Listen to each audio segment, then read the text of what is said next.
We'll do our best. Questions before we get started? All right. So, environmental science. We're looking at the science of pretty much the whole world. We're looking at the science of relationships between living things and our planet. Now, the biggest thing, one of the things we talked about last week was one of the things we care about is human relationships with the planet. And we have to start with this map right here. This map is looking at human population. And human population, if you remember back to biology class, there's this thing called carrying capacity.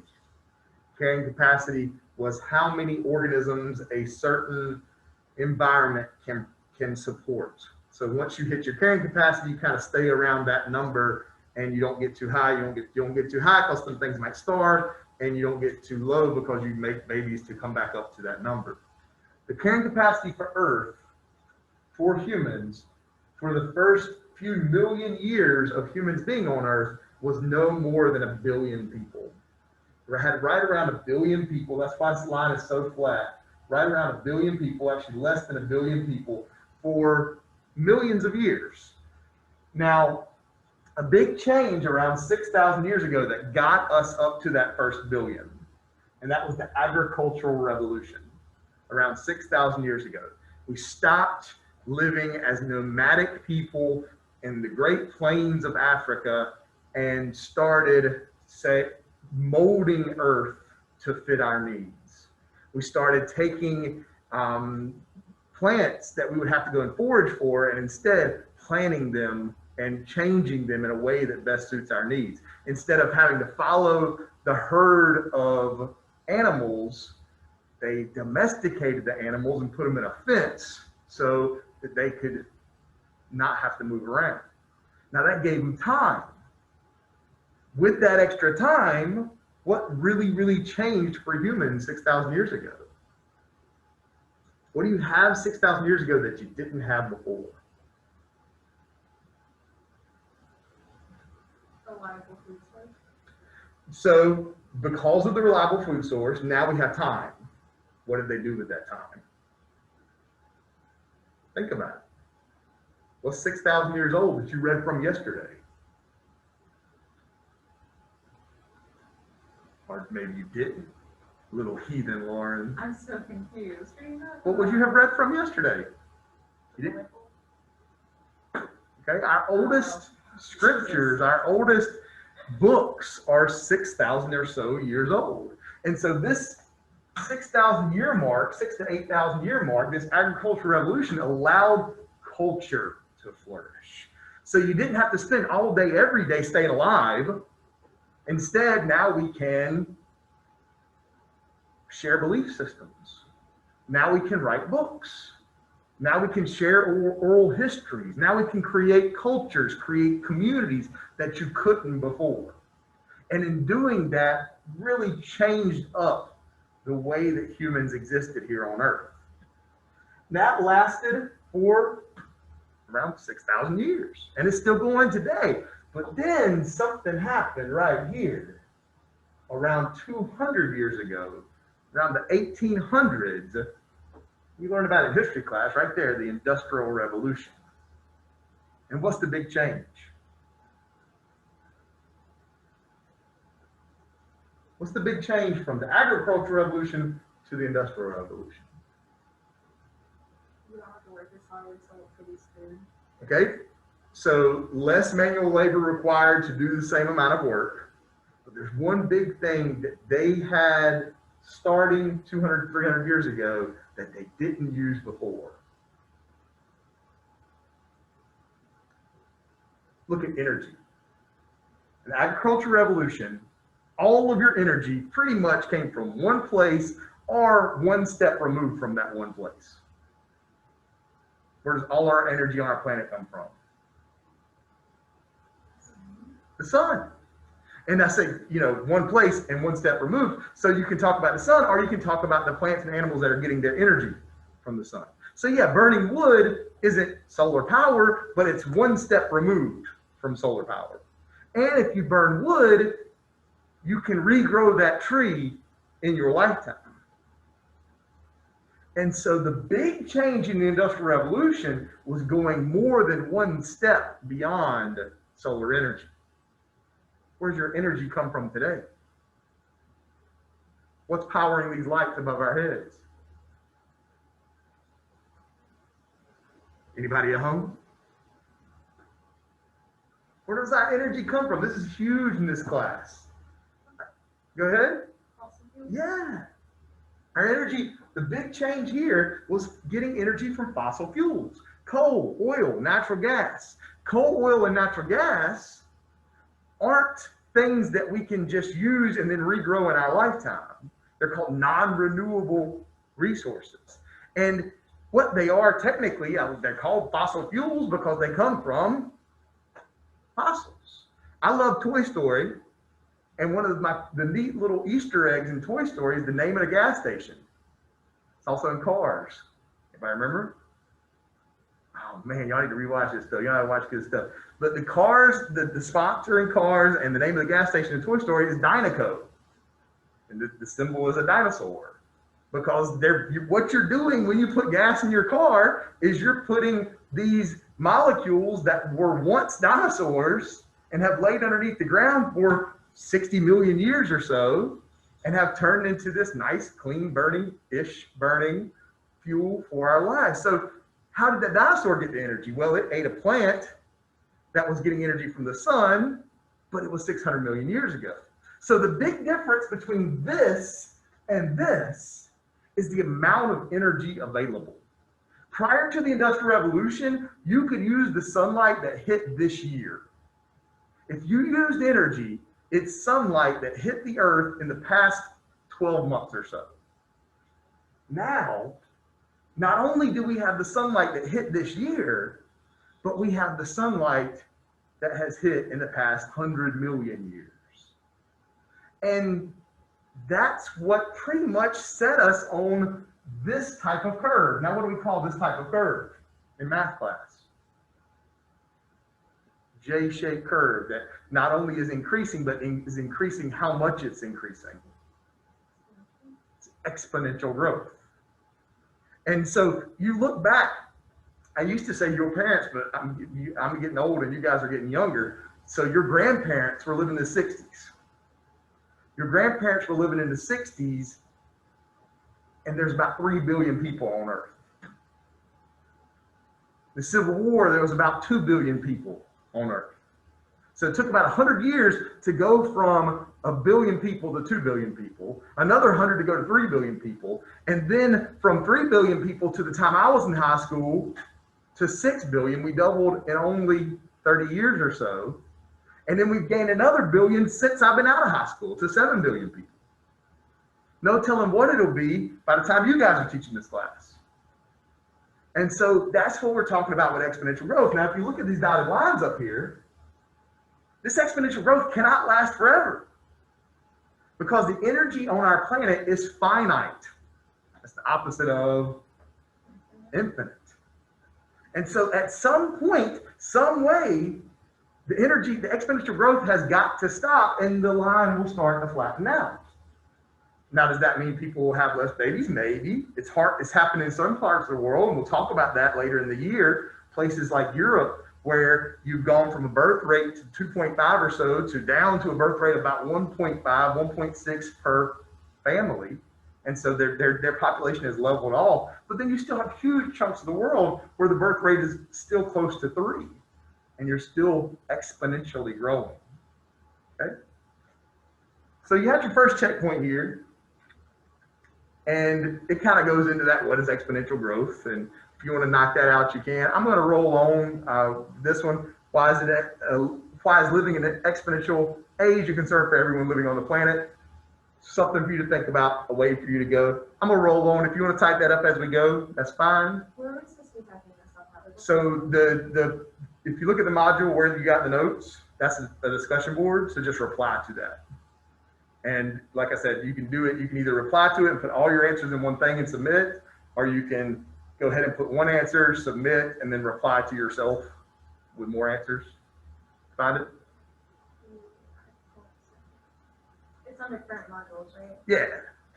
So if you go to, let's see here, here's your main page, go to current unit to bring up the modules and click on introduction notes.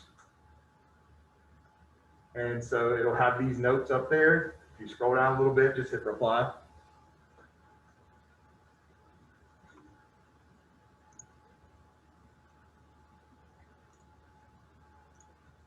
All right. So like I said, I'm gonna roll on and keep on talking. If you want to write that, type that up, you can. This class is all about the connections in between things. We talk about biology. I majored in biology. I love biology. It's probably the scienciest of all the sciences we teach. Chemistry and physics bring in math, and they're more math classes than science classes sometimes. This is almost a social studies class.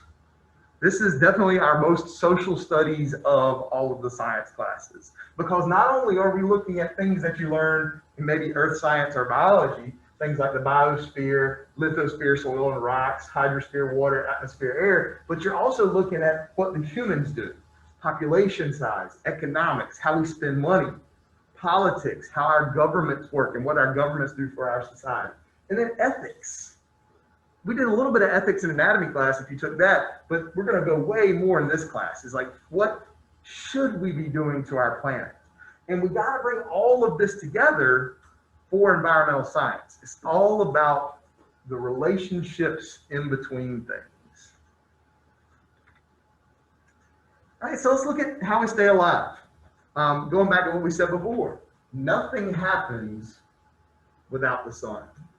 There is no life on Earth of any type, whether it's human or animal or plant or bacteria. There is no life on Earth without solar energy. Not only without solar energy, but without being in the Goldilocks zone of solar energy. You heard that before? Goldilocks said, it's not too hot, not too cold. You're right in that Goldilocks zone. You're not like Mercury with no atmosphere. And you're not like Venus with too much atmosphere where it's, the rocks are boiling beneath your feet if you're on Venus. And you're not like Mars where it's too cold. So right in that Goldilocks zone, the perfect amount of solar energy and the perfect amount of atmosphere to keep that solar energy in. You have these resources here that are natural capital. You have air, water, soil, energy, and minerals that our planet provides for us. And there's all kinds of services that happen just naturally, that happen from that. We call this natural capital. Capital is a word that is used in economics class. Capital is most of the time, the easiest way to think about capital is money. Ways to money or something you can use as money to get something else. Capital.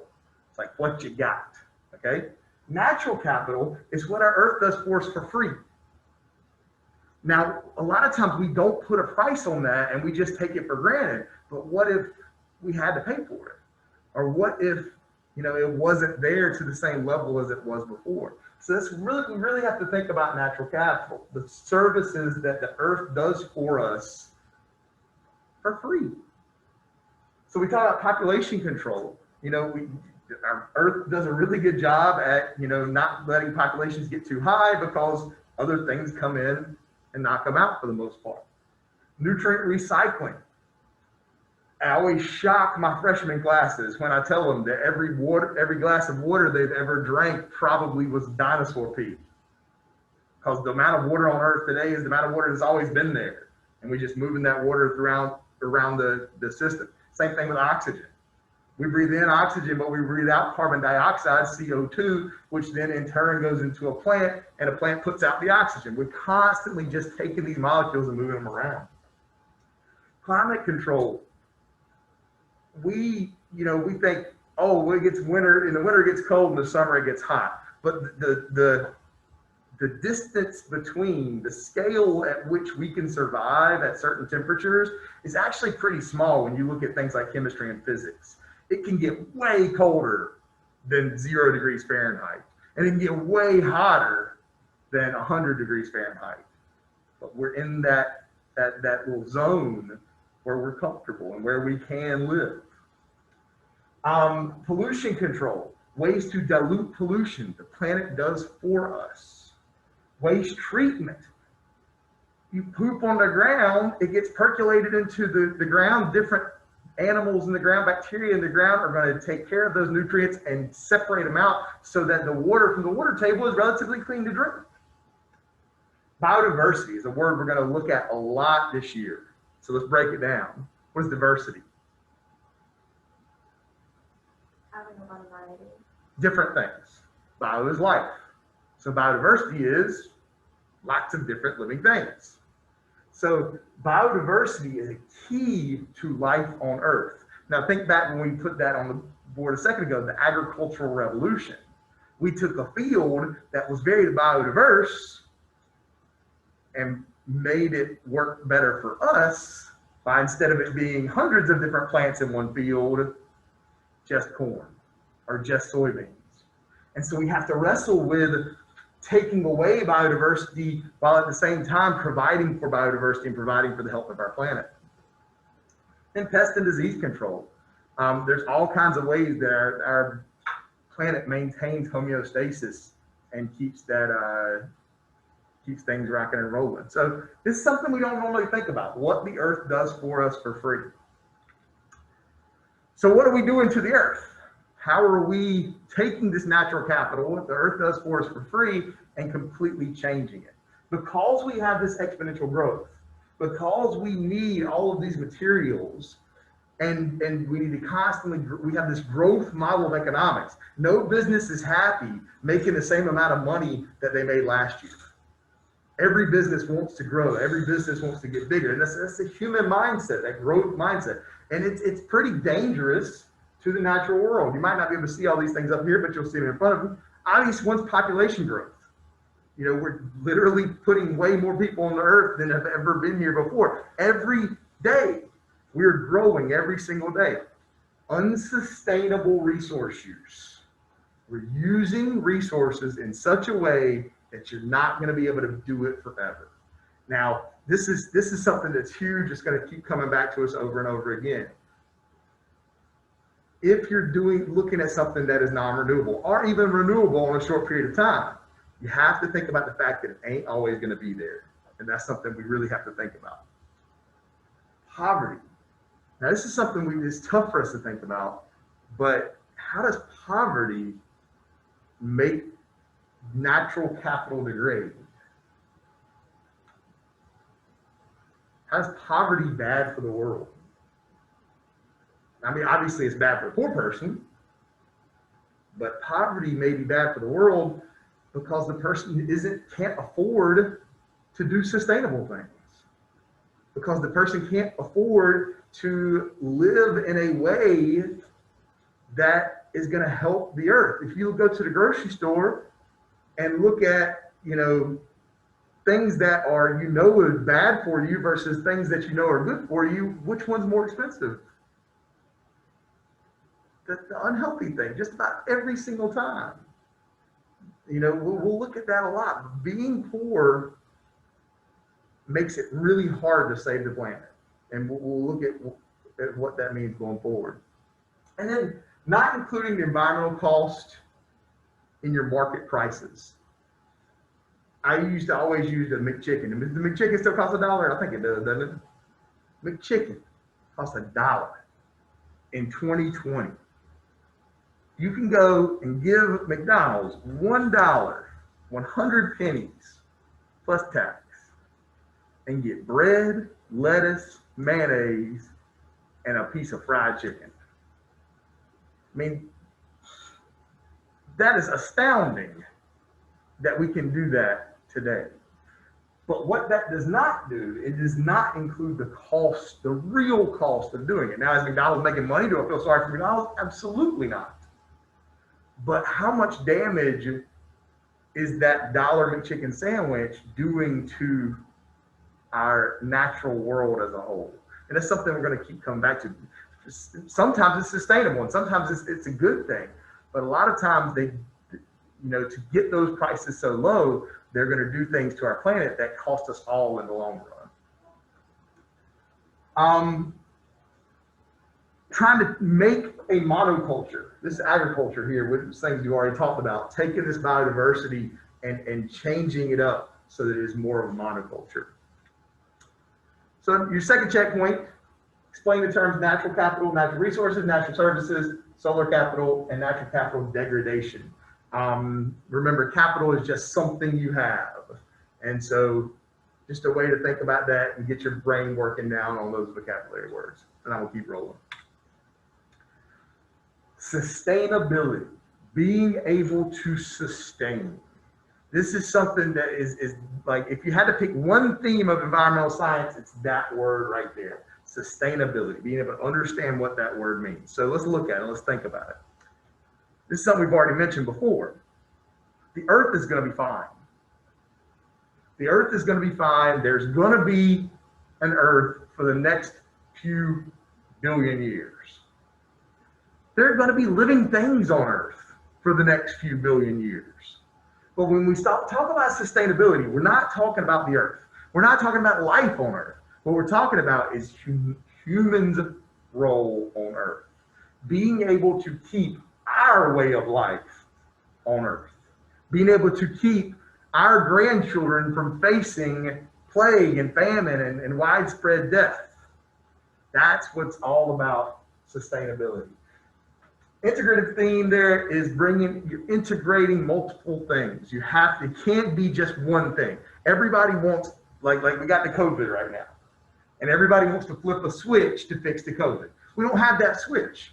Everybody's like, oh, well, if you had the vaccine, everything would be better. Well, we don't have that yet. So we have to integrate a whole bunch of different things.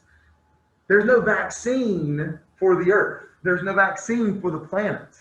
And so you have to integrate multiple different things and multiple different ideas to be sustainable. So let's look at these different integrated ideas. Understanding natural capital. And then understanding that natural capital gets degraded. Once we come to the understanding that what the earth does for us is important and what we're doing to the earth is hurting it, then we can start coming to that next step of solutions. Stopping the degradation of our world. Then you got to figure out, well, how can we stop the degradation of the world and still live as we've been doing? So you have trade-offs. Maybe you won't be able to eat $1 McChicken sandwich, but you'll not have to worry about, chickens going extinct, or our lakes and rivers and streams being polluted because of the dumping from the chicken farms. So that's where you have those trade-offs. And then finally individuals matter. This is probably one of the biggest things. This is the reason I teach this class. The reason I teach this class is because it's so easy to see this worldwide problem, to shrug your shoulders and say, well, what can I do? I'm only one person. What you can do is start. What you can do is learn and educate, and that's why we're here. Maybe you'll educate somebody else, and if we can educate enough people, then we can start some meaningful change. I'll tell a quick little story here. Everybody heard a starfish story? You ever heard of starfish? Lauren's been going to church for how long, Lauren? Never heard a starfish story. You ever heard a starfish story, Miss Ewing? All right, so there's a whole bunch of starfish that this storm had brought up onto the beach. And they were struggling because they were trying to get back in the water. And so all these starfish laying out there, and there's this dude out there, and he was taking his starfish, picking them up, tossing them back in the water. This other dude walks up to him and says, man, what you doing? He said, man, I'm trying to save the starfish. And he looks up and down the beach at the millions of starfish that are on the beach, and he says, what you're doing isn't going to make a difference. And the dude picks up another starfish, and he said, it's going to make a difference to that one. And throws it in there. That's the individuals matter. Okay, you cannot be overwhelmed by the size of our problems. What we can do is see what we can do and try our best. So it's all about meeting these basic needs, keeping people alive, keeping people's role on earth. And I know this is probably small, but you'll be able to see it on your screen. But keeping these resources and these services going for us for the next however long we want people to live on earth is why we do what we do. So there's another check, wink, just talk a little bit about the environmentally sustainable society. And then there, I want to stop and discuss this one real quick. 3 ways in which you could make your lifestyle more environmentally sustainable. Now, throughout this class, you're probably going to come up with a whole bunch more of that, but can anybody think of any right off the bat? 3 ways that we can make our lives more environmentally sustainable. Eliminating a lot of single-use plastics. Single-use plastics. I think that hopefully the world is getting to understand how detrimental throwing away a bunch of plastic is. Another idea? Got 3 people, come on, let's get 3 things. Miss Ewing, something you can do to save the world?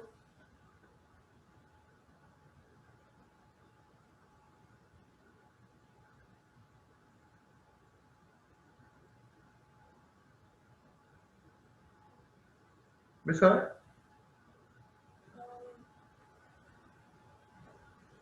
Using more reusable sources, like instead of plastic bags, with the, like we have. Yeah, so just reusing. One of the things that we get, I don't know if you guys did, but I remember about 4th or 5th grade, just getting slammed with recycle. Like we got these bags to recycle and like the different things. You got the blue bins and everything to recycle. But recycle is one of the worst, best things you can do. Okay, recycle is good, yeah, sure, but it still costs a lot of energy and it's still putting a lot of stuff in the environment that shouldn't be there. So before you get to recycle, you got reuse. So you're reusing that bottle or reusing that bag, and then before you get that, maybe don't use it in the first place. Reduce. And so there's a lot of these things that can make your life environmentally sustainable. If you don't have 3 yet, that's okay. We're just starting. But just some things to think about maybe and look at. Growth mindset. Economic growth is wonderful and great. It's what allows us to be what we are. It's what allows us to live the life of comfort that our ancestors could barely dream of. The idea of just walking over to a box on the wall, opening it up and getting a full meal out. The idea of putting something in a microwave and having it cooked in a minute. I mean, that is something our ancestors didn't understand. The idea of being able to go use the bathroom and just push a button and have it go away and never to be thought of again. I mean, these are huge problems that our ancestors wrestled with that we don't really have to worry about. It's 10 o'clock at night and you want to read a book. No big deal. Flip the light on. 200 years ago, that was unheard of. You had to light a candle and be underneath the candle and hope the house doesn't burn down when you fall asleep and knock the candle over. And so economic growth, be wary, because I can seem like anti-economic growth sometimes, but economic growth allows us to do the things that we're going to do. So some words that we're going to talk about: gross domestic product, GDP. It's pretty much a simple way that you can look at how wealthy a country is, how much capital is available in a country. Now, another way to look at it, though, is purchasing power parity, PPP, which goes beyond GDP and looks at not just how much money a society has, but how much it's kind of the difference between the median and the average. GDP is the average, PPP, purchasing power parity, is the median. It's a way to look at how much a society can put into an economic system. Not just how much money is there, but how much parity, how much equality there is from top to bottom, and how much those people are going to be willing and able to spend that money to buy services and goods.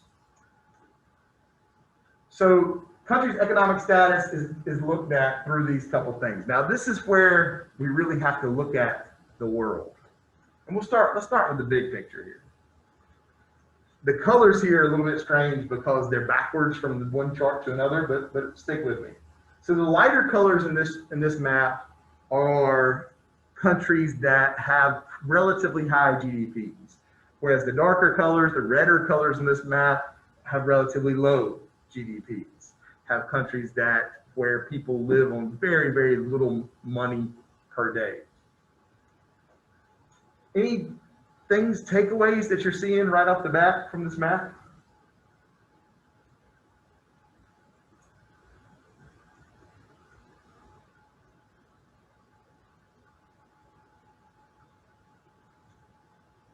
What countries are like? More developed countries.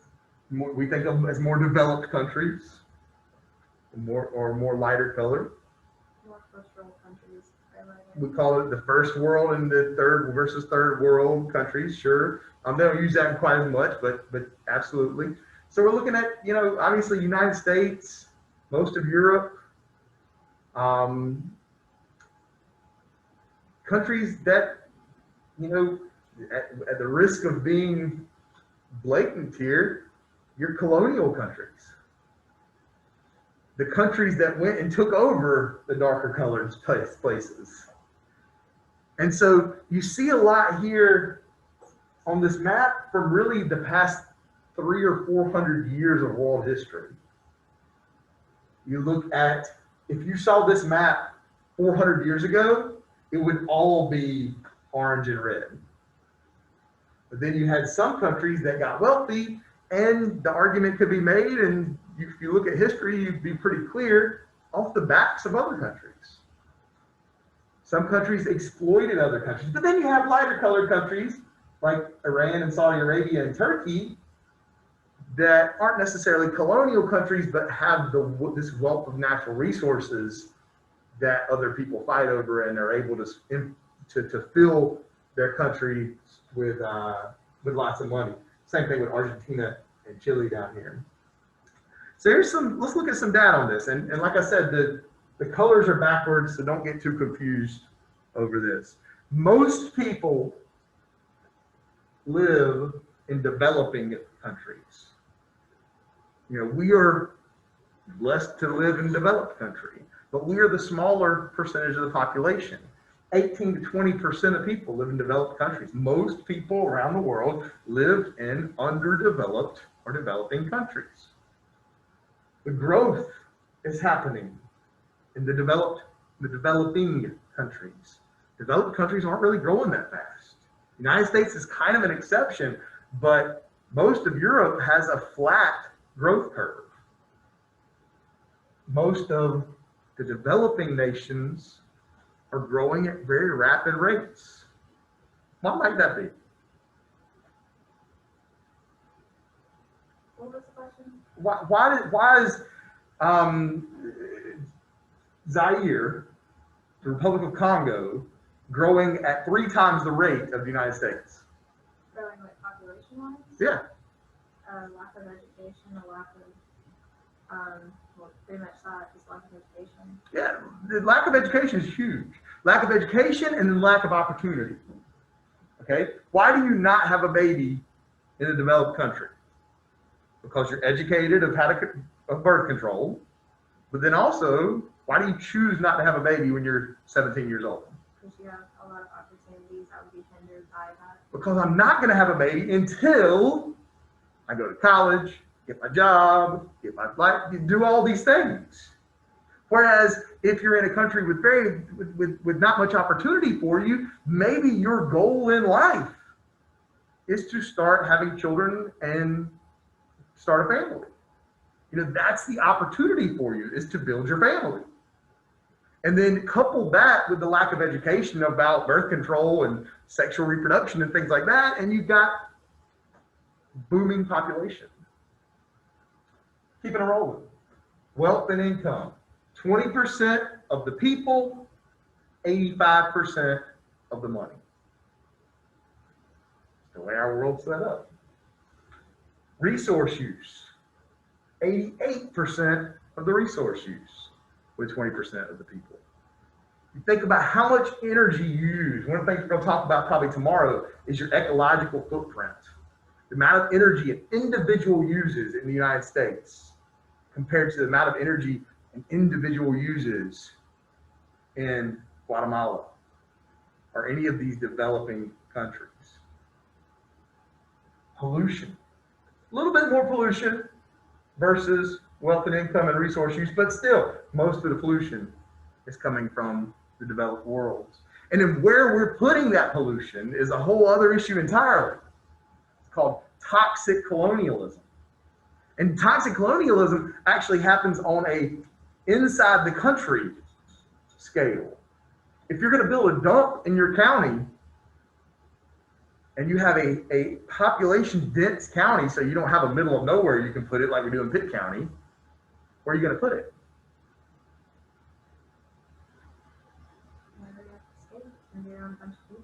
Wherever you have the space. But if you're on the town council and you're deciding where to put the dump, you're going to put the dump where people maybe don't vote, where people don't donate to your campaign, where people aren't going to come and write letters to the city council because they don't have time, because they have to work 2 jobs. You're going to put it in what side of town? I don't like that word, but more like the ghetto part of it. Poor side of town. You're going to put your trash in these developing parts of towns, parts of communities, parts of states, and parts of the world. We actually take trash and ship it off to other parts of the world. Pitt County has stopped taking glass as a recyclable. One of the reasons they do take recyclables, we don't process recyclables in Pitt County, very little.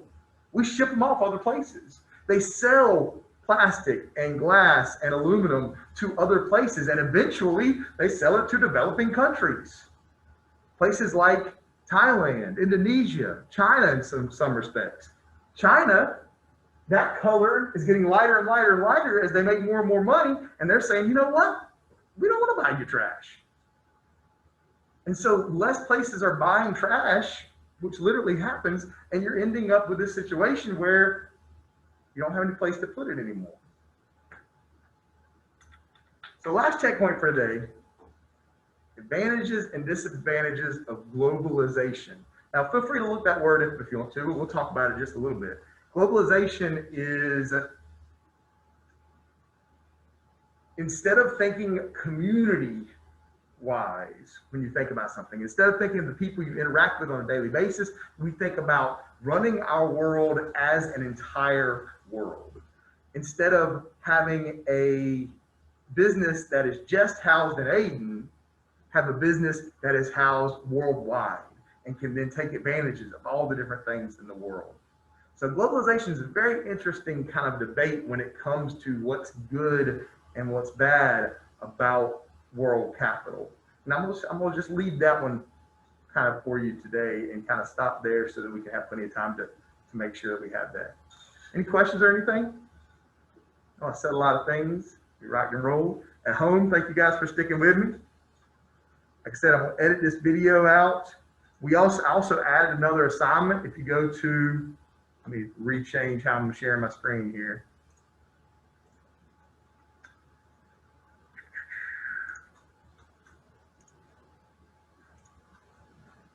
If you go to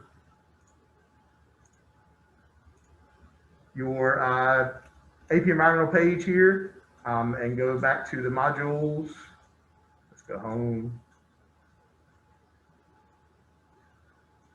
And the current unit, and look at this module here, which is Introduction to Environmental History.